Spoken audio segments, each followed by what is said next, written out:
Come with us on the single most beautiful but most deadly hike we have ever experienced.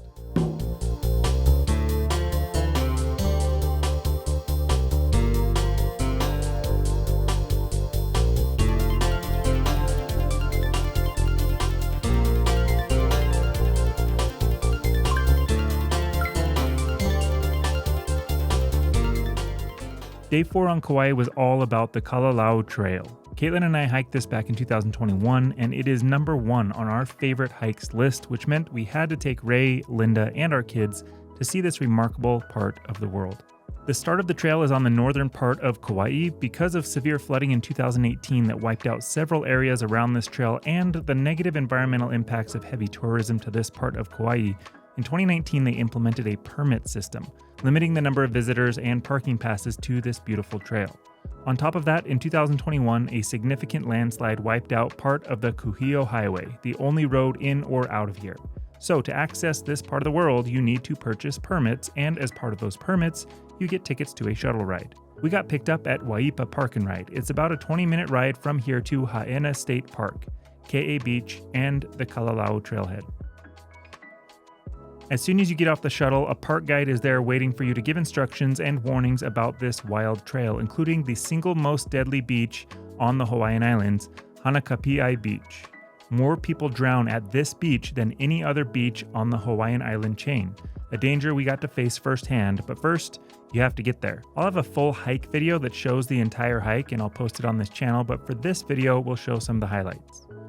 Right after the instructions, you walk this boardwalk through this beautiful preserve area and into these dense trees before reaching Keʻe Beach and the trailhead.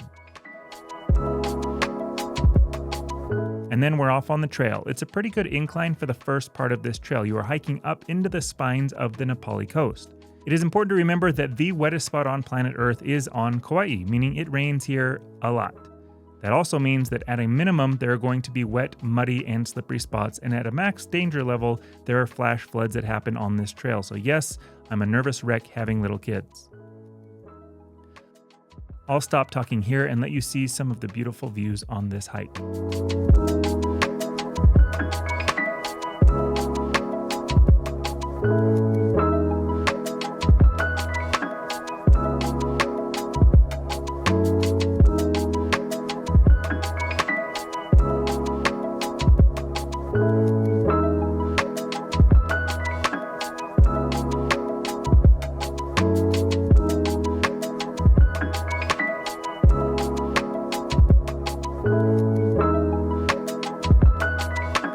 It took us just under an hour and a half to make it to the 2-mile mark where you'll want to cross the Hanakapi'ai stream.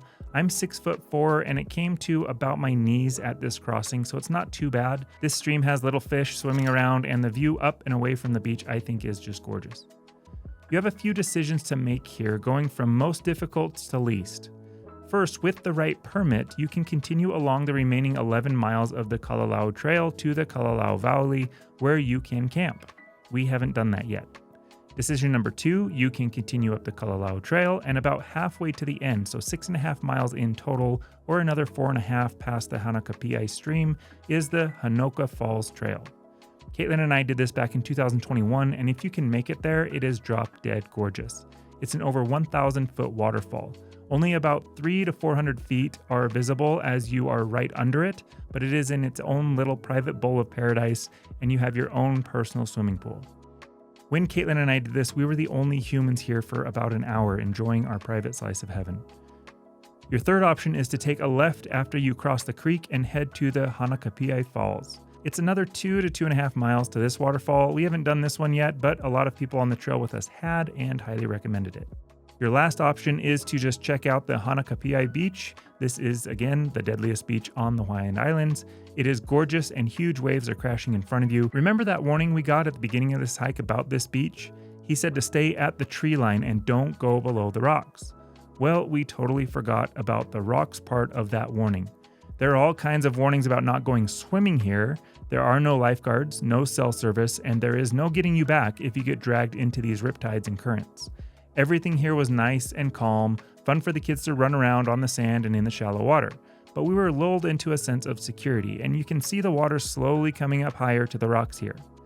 I turn this video off and I start moving our things up higher into the rocks, and about 2 waves later, a swell of water went about 15 feet into the rocks, throwing the kids and Caitlin over these boulders.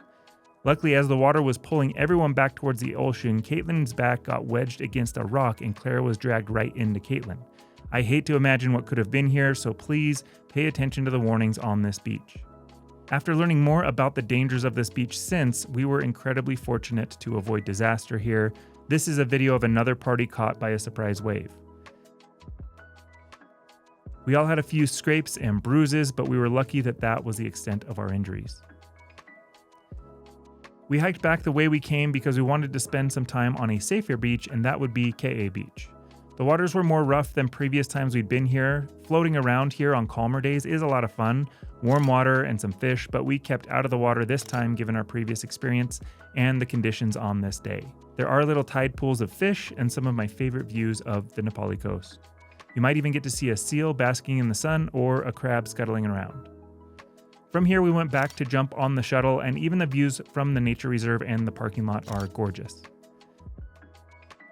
We took the shuttle back to our car and we spent most of the rest of our time at Hanalei Bay. I'm telling you, everywhere here in Kauai is just one breathtaking view after another, and if you want to relax, enjoy some waves, food, and see some beautiful waterfalls, Hanalei Bay is your place.